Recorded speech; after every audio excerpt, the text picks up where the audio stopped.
जहाँ जहाँ मन है ना, प्रकृति का मन है, वो जहाँ जहाँ भी रहेगा, वो आश्रम में रहे, सन्यास में रहे, गृहस्थ में रहे, मन छोड़ के तो कहीं नहीं जाना ना किसी ने। मन तो साथ ही रहना। आप जगह बदल सकते हैं, मन को तो नहीं बदल सकते। ठीक है ना? जगह बदल सकते हैं, आप स्थान बदल सकते हैं, व्यक्ति परिवर्तित कर सकते हैं, पर मन नहीं बदल सकते। इसीलिए जो भी ठीक करना है वो मन को ठीक करना है। मन ठीक है तो आप अंदर शांति होनी चाहिए। हृदय अगर शीतल है तो फिर तो बाहर से कितना ही तपो कोई फर्क नहीं पड़ता। पर अगर मन शीतल नहीं है तो हजारों एसीओ में बैठो तो भी तप रहा है, बिना उसके जल रहा है, तप रहा है। तो जो भी करना है वो हमारे मन के साथ करना है। जो भी करना है, जो भी उपचार करना है वो हमारे मन का करना है। बाहर सब ठीक ही है।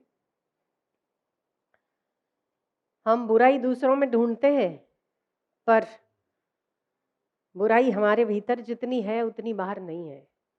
और अपने भीतर की बुराई ही ज्यादा दिक्कत करती है, बाहर की बुराई इतना परेशान नहीं करती जितना मन की बुराई परेशान करती है।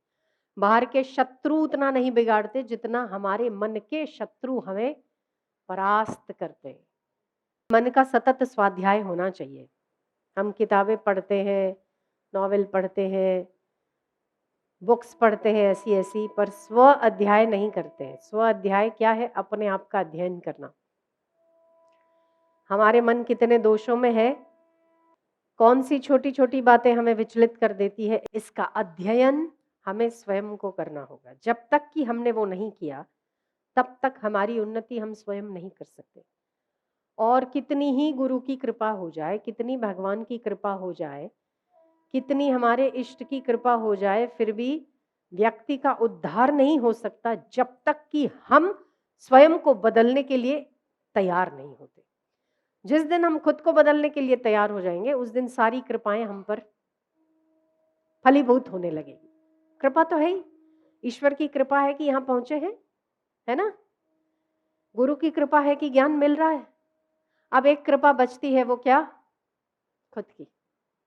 अपने आप की कृपा अपने आप के लिए हो तो सारा काम बन जाता है।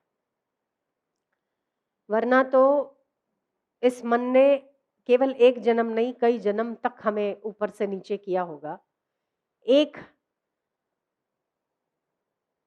एक जन्म बर्बाद नहीं हुआ, हमारे कई जन्म ऐसे बर्बाद हुए होंगे। एक भोग के पीछे, एक पदार्थ के पीछे, एक व्यक्ति के पीछे, एक तृष्णा के पीछे। एक नहीं, कई कई जन्म, कई। फिर क्या? फिर क्या? फिर जो हम चाहते हैं वो प्राप्त हो जाता है तो फिर क्या? कुछ नहीं, कुछ नहीं। आग में घी डालने से कभी भी आग शांत नहीं होती।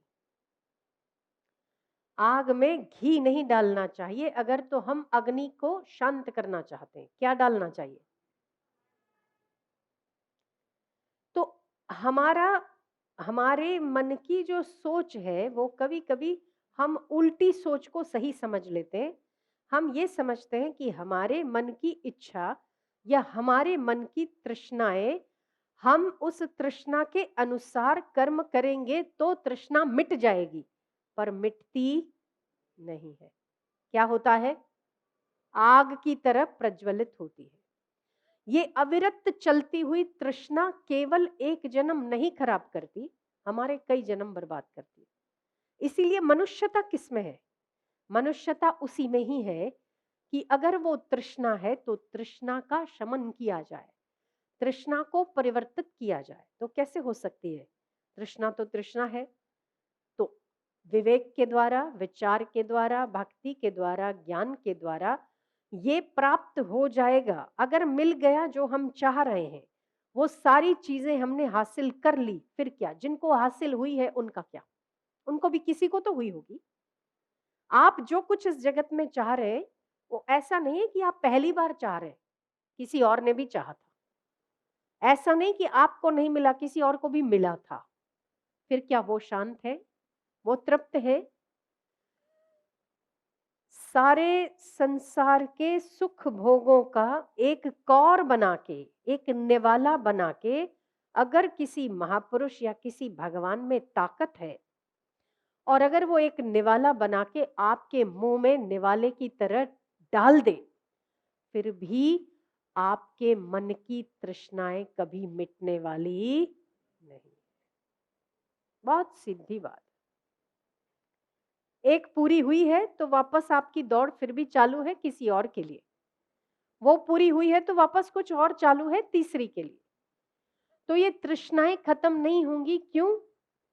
क्योंकि ये मन का दौड़ना स्वाभाविक है, आप मन को दौड़ने दीजिए। पर तृष्णा का शमन, वासना का शमन उपासना से ही हो सकता है।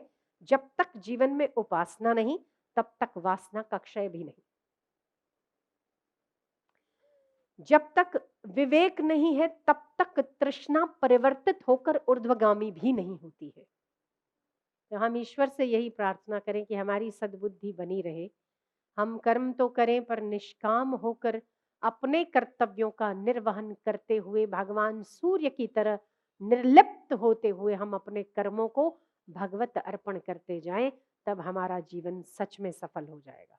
गीता के ज्ञान की तरह हमारा जीवन होना चाहिए। मेरा मत श्रेष्ठ मत है, तो हमारा मत परमात्मा का मत हमारा मत हो जाए, परमात्मा का सिद्धांत हमारा सिद्धांत हो जाए।